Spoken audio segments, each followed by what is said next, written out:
देखिए, भारतीय जनता पार्टी विपक्ष में है, उनका दायित्व है कि वो प्रदर्शन करें, धरना करें, परंतु एक बात बड़ी मैं स्पष्ट तौर पर कहना चाहता हूँ कि लोकतंत्र में, देश में हर पॉलिटिकल पार्टी जब चुनाव लड़ती है, गारंटी की बात होती है, घोषणा पत्र की बात होती है, संकल्प पत्र की बात होती है, हर पॉलिटिकल पार्टी वायदे जनता के साथ करती है, जनता आंकलन करती है और उसके बाद वायदों के अनुकूल अपना मन बनाती है और उसके बाद अपना वोट का जो है इस्तेमाल करके सरकारें बनाती है।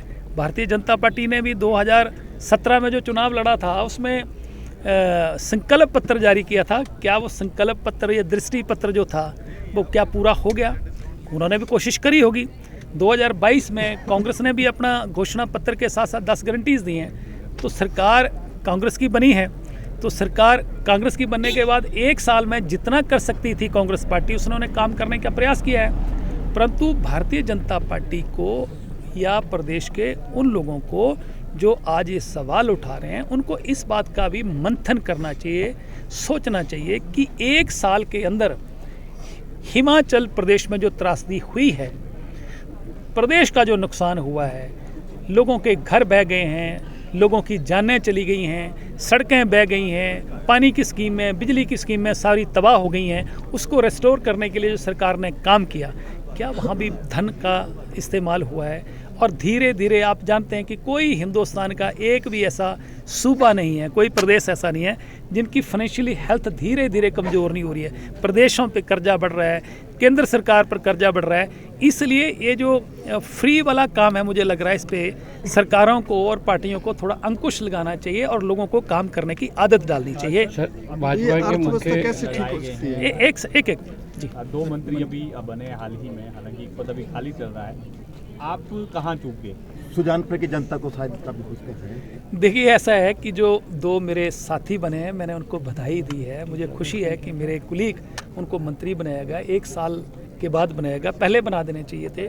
और जैसे मुख्यमंत्री और हाईकमान को ठीक लगा, उन लोगों को जिम्मेदारियां दी जा रही। आने वाले समय में और लोगों को भी जिम्मेदारियां मिलेंगी। जो उचित लगेगा, हाईकमान को उचित लगेगा, मुख्यमंत्री को उचित लगेगा, उनको जिम्मेदारी दी जाएगी। जब भी कोई सरकार बनती है, मंत्रिमंडल का गठन होता है, उसमें कई तरह के समीकरण होते हैं। कोई जातीय समीकरण होता है, कोई क्षेत्रीय समीकरण होता है, कोई जिला का समीकरण बनते हैं, कोई कई तरह के समीकरण बनते हैं। तो उस तरीके से मंत्रिमंडल का गठन हुआ है। अब बाकी आने वाले मैंने हाईकमान से बात हुई आपकी सर? देखिए, हाईकमान से जो मेरी बात हुई, हाईकमान की तरफ से तो मुझे यही संदेश था कि हाईकमान आपको मंत्रिमंडल में शामिल करना चाहती है। अब कहाँ अड़चन है, क्या नहीं है, मैं ज़्यादा इस डिटेल में नहीं गया हूँ।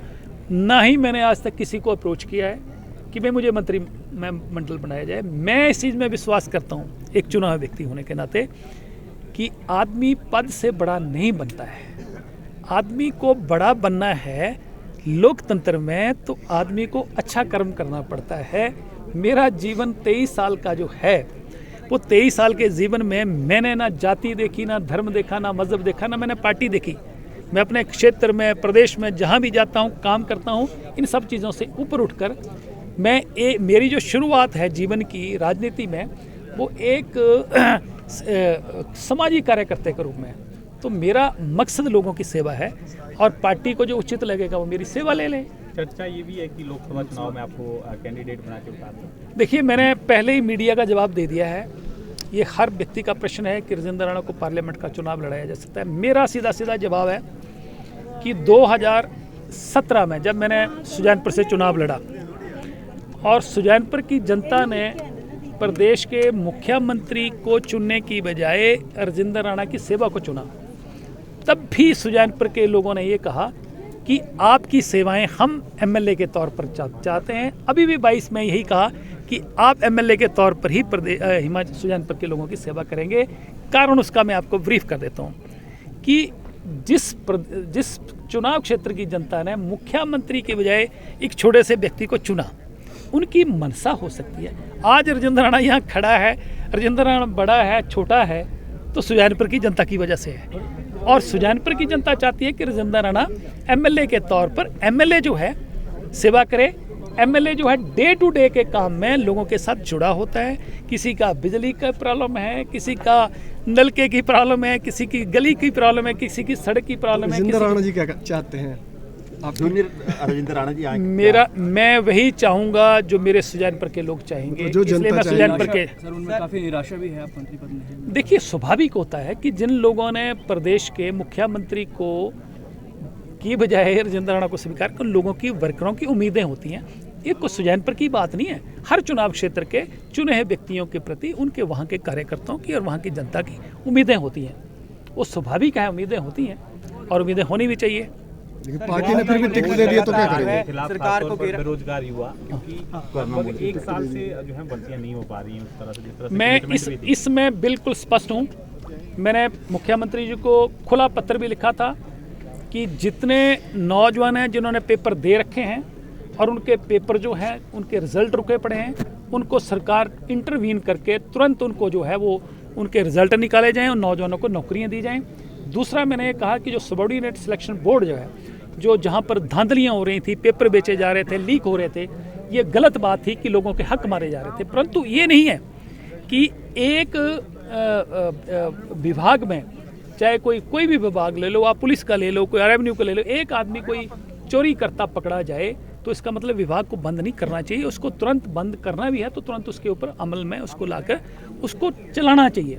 वहाँ ईमानदार लोग तैनात किए जाने चाहिए ताकि लोगों के काम ना रुकें। सबऑर्डिनेट सिलेक्शन बोर्ड को लेकर मुख्यमंत्री जी ने कहा कि तुरंत, पिछले सेशन में भी कहा था कि हम इसके ऊपर इसको खोल रहे हैं, जल्दी खोल रहे हैं और रुके हुए रिजल्ट जो है उनको हम जो है वो डिक्लेयर करेंगे। तो मैं फिर सरकार से यही बार बार निवेदन करता रहता हूँ कि नौजवान जो प्रदेश का है, जिसमें अभी जो है कहीं ना कहीं निराशा मिल रही है, उन लोगों को रोज़गार मिलना चाहिए, उनके रिजल्ट निकाले जाने चाहिए।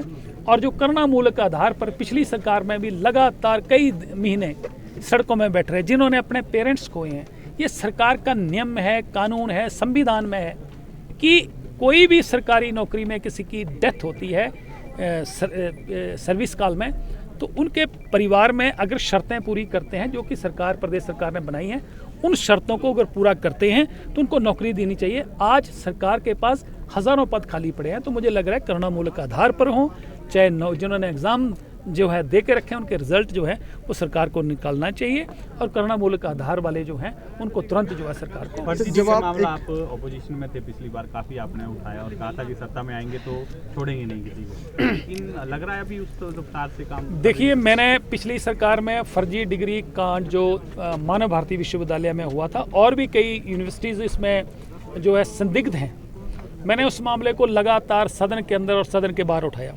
ऐसा नहीं है कि जब सरकार आई तब फिर मैंने उठाया, 162 में फिर मैंने मामले को उठाया, परंतु मुझे लग रहा है कि कहीं ना कहीं इस मामले को दबाने की पिछली सरकार में भी कोशिश हुई है और मुझे लग रहा है कि अभी भी इस मामले को सरकार को सीबीआई को दे देना चाहिए थे।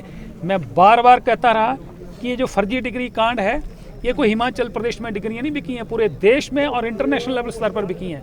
ये 20,000 करोड़ रुपए का घोटाला है, तो क्यों नहीं सीबीआई को मामला दिया गया, क्यों नहीं है? हालांकि 198 करोड़ रुपए की उसकी प्रॉपर्टी जो है जो राजकुमार राणा के नाम से हरियाणा से आदमी था उसकी अटैच की गई है, परंतु इस पर बड़ी सख्त कार्रवाई होनी चाहिए थी जो कि सरकारों की तरफ से नहीं हुई है। सरकार को 1 साल हुआ है, पहला वर्ष।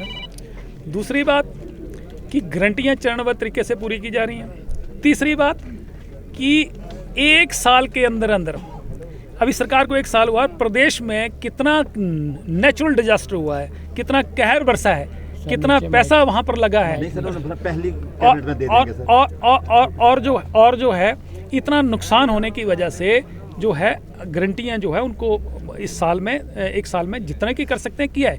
आने वाले समय में जैसे हालात ठीक होंगे चरणबद्ध तरीके से पूरा करने का प्रयास किया जाएगा। सर, माइनिंग घोटाला रखा जाना चाहिए और इनको कहीं ना कहीं किसी तरीके से कॉन्ट्रैक्ट पे लेके किसी न किसी तरीके से एडजस्ट करना चाहिए जो कि सरकार की शर्तों को पूरा करते हैं। क्योंकि उस समय अगर घर में कोई मेंबर को कोरोना हो जाता है तो उसको अलग से कर देते थे और कहीं डेथ हो जाती थी तो उसको कोई घर वाले हाथ नहीं लगाते थे। उस समय इन लोगों ने अपनी परिवार को भी परवाह न करते हुए अपनी जान को जोखिम में डाल के लोगों की सेवा की है। इसलिए इनको सरकार को गंभीरता से सहानुभूति तरीके से इनको कंसीडर किया जाना चाहिए। मेरी सबसे बड़ी हाईकमान सुजानपुर की जनता है। इसलिए मेरी हाईकमान मतलब सुजानपुर की जनता का फैसला ही मेरे लिए सर्वोपरि। नहीं, अगर पार्टी ने दे दिया टिकट फिर मैंने आपको साफ शब्दों में बोल दिया है कि मेरी सुजानपुर की जनता ही हाईकमान है कि और सुजानपुर की जनता जो मुझे आदेश करिए वही होगा। धन्यवाद। पार्टी के खिलाफ भी चले जाएंगे? पार्टी के खिलाफ का प्रश्न नहीं है। मैं बड़ा हूँ, छोटा हूँ, जहाँ हूँ, सुजानपुर की जनता के साथ। वो तो